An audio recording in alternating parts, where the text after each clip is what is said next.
L'heure était à la confidence pour Imani. Mercredi 15 décembre 2021, sur le plateau de l'émission Ça commence aujourd'hui, la chanteuse est en effet venue raconter son difficile combat contre l'endométriose. Comme elle l'a raconté en direct de France 2, CIST à l'âge de 23 ans, et après 8 longues années d'errance médicale, qu'elle a été diagnostiquée. Une seule et unique question lui est ainsi venue en tête, allait-elle pouvoir donner la vie ? Je ne me sentais pas capable de faire les piqûres d'hormones, les prises de sang. Tout cet ascenseur émotionnel, je trouvais que ça ne valait pas la peine, je ne me sentais pas capable, je préférais faire le travail psychologique, d'accepter ma situation telle qu'elle est.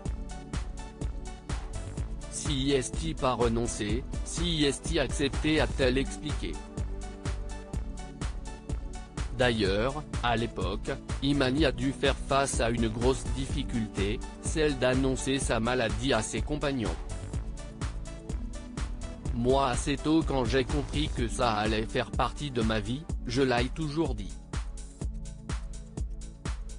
La plus grosse difficulté CIST quand tu commences à être avec une personne et que CIST sérieux tu dis ok, sache qu'avec moi tu n'auras peut-être pas d'enfant.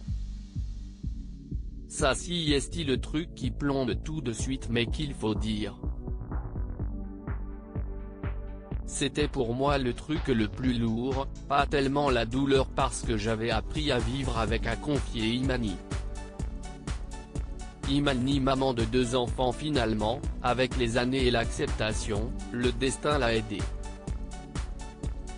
J'ai accepté mon destin tel qu'il était écrit et de fait je suis tombée enceinte, mais peut-être un mois après quoi, même pas.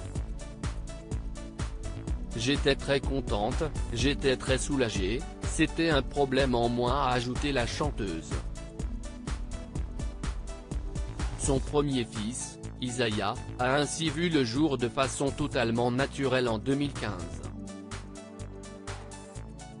Puis, en 2019, Imani a accueilli une petite fille.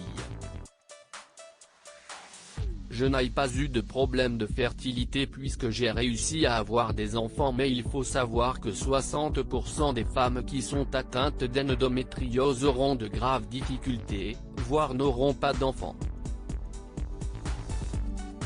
J'ai de la chance, a-t-elle conclu. Loading DJ.